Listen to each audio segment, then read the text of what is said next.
New York, New York. Une ville tellement chouette qu'elle tient son nom d'une petite rivière médiévale du nord de l'Angleterre. Aujourd'hui, la vie y est tellement chère que ces 5 arrondissements sont devenus le symbole de la richesse du pays. Mais ça n'a pas toujours été le cas, surtout dans le Bronx. Au début du XXe siècle, ces rues étaient malfamées. Difficile dans ces conditions d'imaginer qu'un étranger sans éducation puisse devenir l'un des hommes les plus puissants de la ville en respectant la loi. Arthur Flegenheimer, alias Dutch Schultz, est né de parents juifs allemands qui ont émigré aux États-Unis. Dès son plus jeune âge, il a dû apprendre à survivre dans un monde criminel dirigé par les fameuses 5 familles de la mafia italienne. Mais très vite, le jeune garçon comprend qu'il vaut mieux donner les coups plutôt que les recevoir.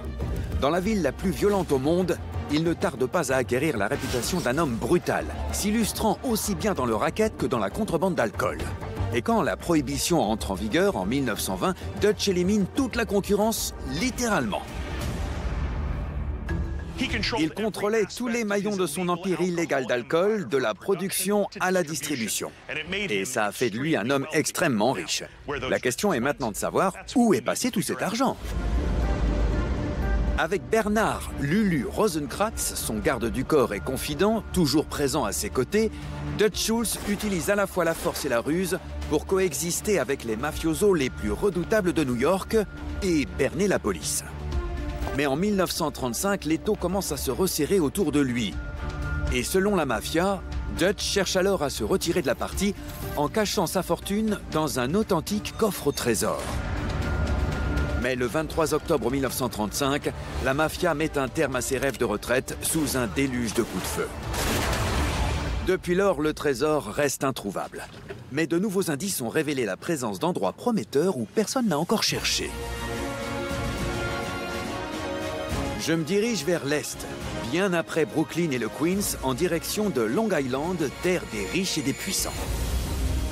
C'est sur la côte nord de l'île que se déroule l'histoire de Gatsby le Magnifique, le roman de Francis Scott Fitzgerald.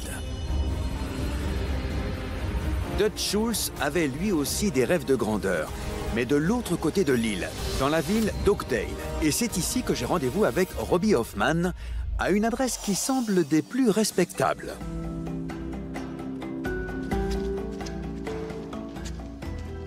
Wow.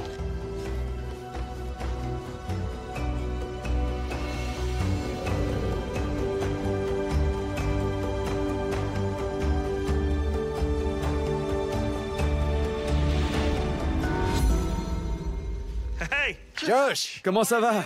Robbie Hoffman, Ravi de vous rencontrer. ravi également. Sympa ici. Très sympa. C'est chez vous? J'aimerais bien. Moi aussi. On dirait un décor de film gothique. Bienvenue à Idlehour. Idlehour. Oui, Idlehour est le nom de cette modeste bâtisse de 6500 mètres carrés. Elle a été construite en 1901 pour William K. Vanderbilt, un héritier richissime d'un empire du chemin de fer. La fortune de M. Vanderbilt ainsi que son bon goût, j'imagine, attire la crème de l'élite new-yorkaise qui s'installe dans ce qui est encore aujourd'hui l'une des plus grandes demeures de l'État. Je ne vais pas tourner autour du pot. Quel est le rapport entre Dutch Schultz et la demeure des Vanderbilt? Dutch Schultz était ici avec sa femme et ses 2 enfants. Ils vivaient ici? Oui, et ils ont vécu ici 22 mois, Quand ça? de 1934 à 1935. Et comment avez-vous découvert cette information? Dans un article du journal qui disait que 2 gentlemen l'avaient vu dans un restaurant Merci à vous, les gars. et qu'ils l'avaient suivi, lui et Lulu Rosenkranz, jusqu'ici et qu'ils avaient découvert qu'il se cachait ici. Parlons un peu du trésor de Dutch, si vous voulez bien. On sait qu'il a eu beaucoup de succès dans ses affaires. On sait qu'il a gagné beaucoup d'argent. Mais pourquoi pense-t-on qu'il aurait caché un trésor quelque part? Parce qu'en 1935, il a été poursuivi par le procureur Thomas Dewey pour fraude fiscale. Je vois. Il était également dans la ligne de mire du maire de New York, Fiorello LaGuardia. Et Lucky Luciano, le chef des 5 familles, en avait aussi après lui. Tous ces gens en avaient marre de lui. Et il ne veut pas finir comme Al Capone. Il refuse de payer. Exactement. Si par malheur, il devait aller en prison, il ne veut pas se retrouver sans rien en sortant. Oui. Et donc, que fait-il? Il liquide ses affaires. Il récupère son argent, ses bons du trésor, ses diamants, ses bijoux, son or, et il cache tout ça dans un coffre au trésor sur mesure. Une seconde, c'est quoi un coffre au trésor sur mesure? Eh bien, c'est un coffre étanche et hermétique. Il a été conçu par un ferronnier dans le Bronx.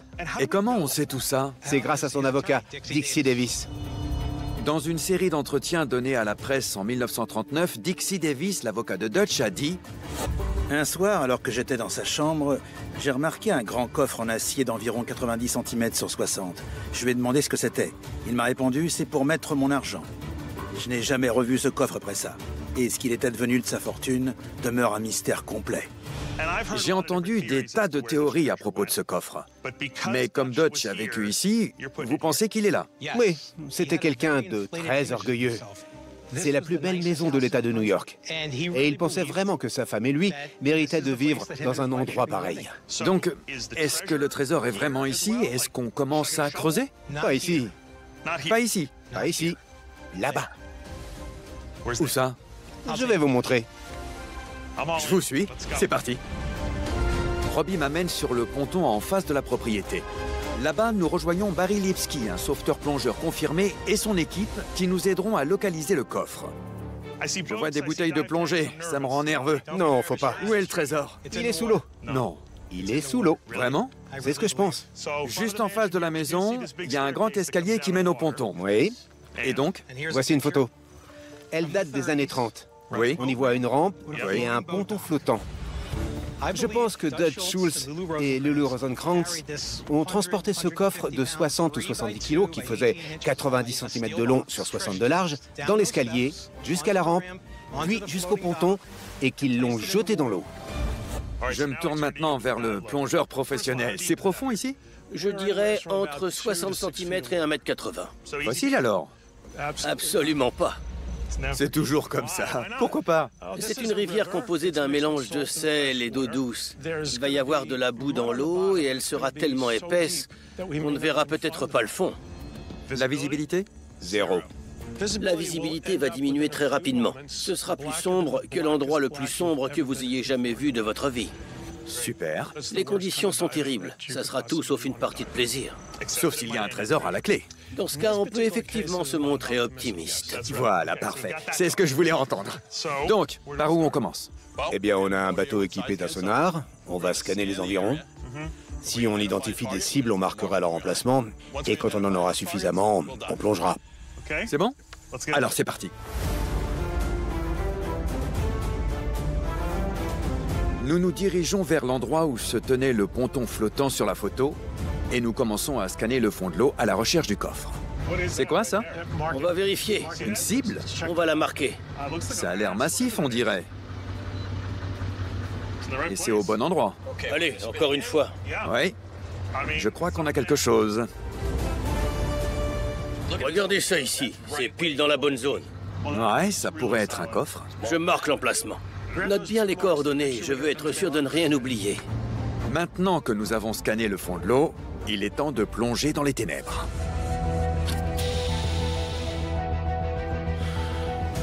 Alors, qu'est-ce qu'on fait?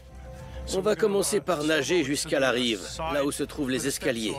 Une fois sur place, on pourra s'attacher et fouiller méthodiquement la zone. Donc on sera attaché à la rive? Oui, on n'a pas le choix. La visibilité sera nulle sous l'eau. Donc même à cette distance, on se verra pas? Non, impossible. Je sais que beaucoup de personnes ont tendance à paniquer quand elles sont plongées dans le noir. Oui, c'est vrai. N'essayez pas de voir à tout prix.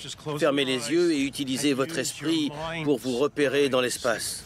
Vous parlez de la force? Appelez ça comme vous voulez. Mais la force peut être utile dans ce genre de conditions. C'est pas des connes. La force existe vraiment?